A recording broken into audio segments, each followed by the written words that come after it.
Hello everyone. So today we're going to talk about money, what you should be doing in tough times. So we're going through a tough time right now. We've got, recession that's coming about. And this is what this video is going to be about today. I'm currently live on a few different platforms. So I've actually got questions coming in as well from psychology, looks like, to business, to mindset, to recession questions. And today is really going to be what you should be doing in tough times with your customers, with yourself, with your mindset, all that good stuff as well. And it's funny, right? Because I'm in a mastermind at the moment, and in this mastermind, I'm getting mentored by someone, and this person runs billion-dollar companies. And they hire economic professors to essentially give them direction on what they think is going to happen in the economy. So then the person who runs a mastermind can actually make decisions and predictions for their own company and moves based on strategy, right? And as a byproduct of that, we kind of, it trickles down to us, all these predictions as well. And this guy was saying that over a year ago now, he was like, we're going to go through a period of stagflation, which means stagnation of the economy and inflation of all goods, inflation of everything. Now we're seeing the inflation side of it. We're seeing, your grocery shopping is 20% more than what it was a few years ago. In Europe, we've got a energy crisis, crazy. Like energy is literally 5 times more than it was like a year and a bit ago. Rents are going up as well. I'm currently looking for a new place to live at the moment, and I tell you what, some of the rents that people are asking for the type of property, I'm just like, why would I ever pay that? So it's too expensive. The market's crazy. And that's the inflation side of it. Then you've got the stagnation of the economy side of it, which basically means that because companies are, paying too much for things because everything's inflated, they're having to lay off workers. And as a result, the economy is coming to a standstill because the unemployment rate's going up and people aren't buying things anymore. So stagnation of the economy and inflation. These are, it's a whole cocktail of bad things which are happening right now. So how does this affect you and what should you really be doing about it? Well, first of all, if you think about things from like a mindset perspective, you do not get emotional in times like this. That is like the worst thing you can do. And I know that sounds common sense, but common sense is not common practice. And what happens is when people get emotional, they make bad decisions, and you cannot make bad decisions in this environment. For some cases, this whole cocktail, this whole storm is going to be worst case scenario for you. I'm sorry to say it. There's companies I know who are cutting their entire divisions. I think Facebook laid off 10,000 workers. I think it's Facebook a few weeks ago. And, you've got to cut back on costs, first of all. Like, you're going to have to make some hard decisions, whether you're going to have to lay off some workers yourself as well. Unfortunately, that's just what it is. Hopefully that doesn't happen to you, because it's like one of the worst things that can happen. But it's kind of the environment we're dealing with at the moment. So what do you do about this? Well, you should be tripling down on client acquisition, client and customer acquisition. And the reason why is because it's got increasingly harder to part people from their money at the moment. So you have to put in double the effort to actually do that, okay? Because people want to save. People aren't feeling connected anymore to spending money. They're in a save mentality. And now it's going to require double or triple the amount of effort to get the same result as you were getting before. And even then, these people are going to want a deal. So from a marketing and sales standpoint, what do you need to do? Well, the ROI, the return on investment in your services, whatever you're selling, whether you're selling a service, whether you're selling a product, it needs to be super clear. You cannot have companies, businesses, whoever is your typical clients, your customers, they are not going to spend on things at the moment which aren't going to generate a clear return on investment to them, which aren't going to add some sort of value to their lives. And that's kind of a business and sales 101. You need to be working on your offers. So how do you mitigate the downside on what you're offering? And how do you increase the reward? That is essentially all real marketing and sales is. How do you mitigate the downside? How do you increase the reward? You mitigate the downside by by looking objectively at the objections people are going to give you if you present, an offer to them. So for instance, if I was to say, buy this for $1,000, whatever, they're going to be like, what happens if it doesn't work? Seems too expensive to me. What do I do if, I'm not satisfied with the product? Offer guarantees. It's the easiest way to mitigate the downside. I will just give you your money back, no questions asked. If, you don't like this 100%, if you aren't 100% satisfied with this. It's currently 6 a.m. here and my hair's a little bit messed up. So I'm also a little bit, just had my first strong coffee of the day. So if I'm talking a bit fast, that's probably why. So you mitigate the downside, first of all. Secondly, you need to increase the reward. Like, you got to think about, like, what's the ROI that typically happens when someone buys your service? What's the positive outcome for them? And you got to think about, how can I make this outcome even more positive? How can I go above and beyond their expectations? And secondly, as well, how can I essentially make it so that they get the result quicker? Make it better, get it them faster. Okay, that's how you create a repeat customer in tough times. That is literally it. Don't let people overcomplicate it for you. I know a lot of people do a lot of talking, but that is essentially it. Make your offer better, mitigate the downside, increase the reward. So that's dealt with. Now, the big problem comes in that it's hard to build up trust in tough times with different customers, different people, depending on what type of product you're selling. If it's like a non-essential service that people can easily go without, I pay for an accountant. That for me is an essential service, so I'm going to continue paying my accountant, right? If I'm paying for coaching, if I'm paying for services, if I'm paying for some sort of consulting as well, that's going to get cut. It's not going to get cut for me, but like, that's technically what's going to happen, right? In most people's sort of psychology. But the best way to get more money in this climate is to go to people who've already previously purchased your service. If somebody's already previously purchased your service, used your product or service before, you will need to go back out to them, because the trust is already there. They've already parted money with you, and you should be following up with brand new offers with them. Like, how else can you add value to them? The easiest sale is the sale that's already done. So that's number 2, really. Follow up with all types of customers that you've had at the moment. Make sure that you are, reaching out to them, pushing them, making sure that, not pushing them, but, making sure that you are knocking on their door. Don't just ignore them and think, you know what, I've already solved this person's problem. Go and say, what else are you dealing with here? What are your current struggles at the moment? How can I help you, right? That goes a long way. So do things like that. All right. So they're the 2 real big ones. 3 big ones. So increase your output, make sure that the offers are much better, and follow up with your current list of buyers already. If you do those 3, you are going to be doing a lot better than you're currently doing at the moment. Or destined to do over the next while, because people are they want to keep the money to themselves, and when they want to keep the money to themselves, they need to see risk mitigation, they need to see you lowering the downside, they need to have their door knocked on more times, and they're most likely going to go with the people who they've already bought from. Okay, let's take some questions on this. I've got all sorts of questions. Ooh, Michael says, how does psychology affect consumer spending during a recession?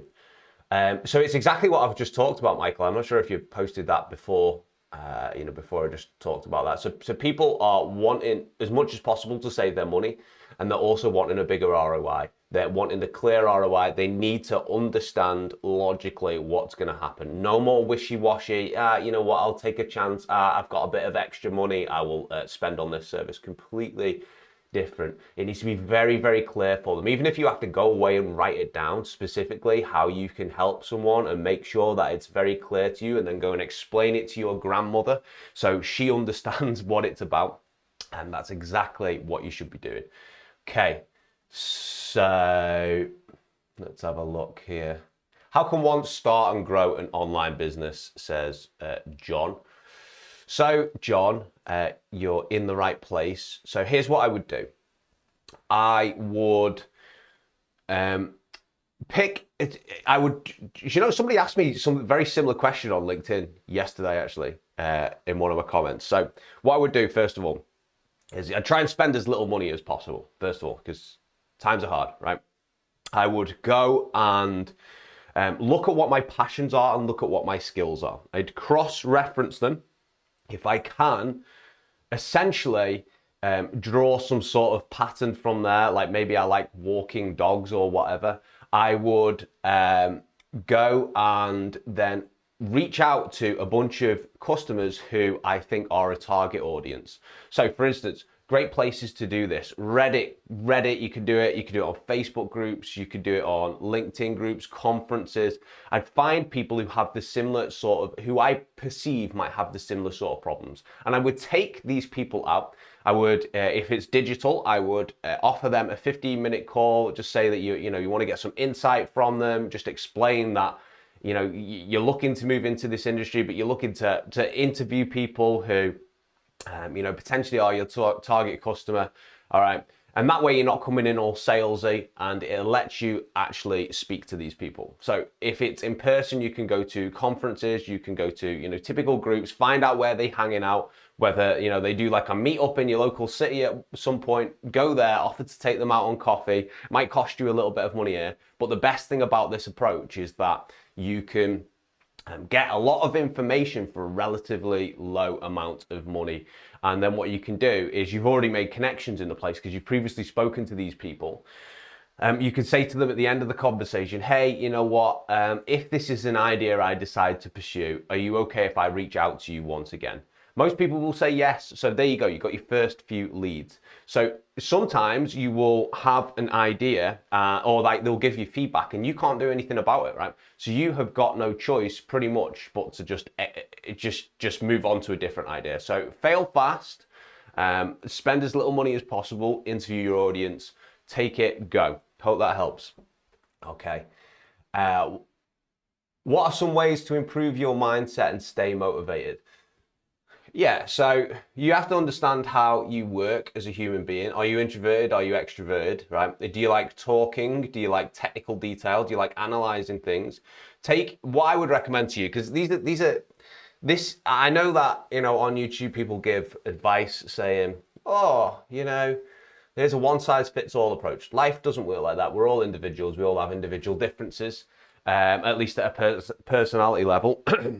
So, you can stay motivated by understanding how you work. I would personally go and take some personality tests. I would go and take your Myers-Briggs. I'd go and have a look at your search history on YouTube or Google or whatever. What do you typically find yourself reading around? What generally interests you?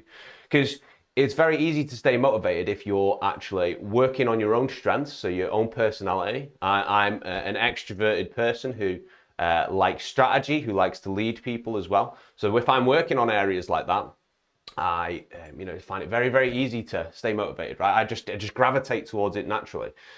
So you want to go with the grain first of all. You don't want to go against the grain, right? Make things easy for yourself. And how do you improve your mindset? It's tough, man.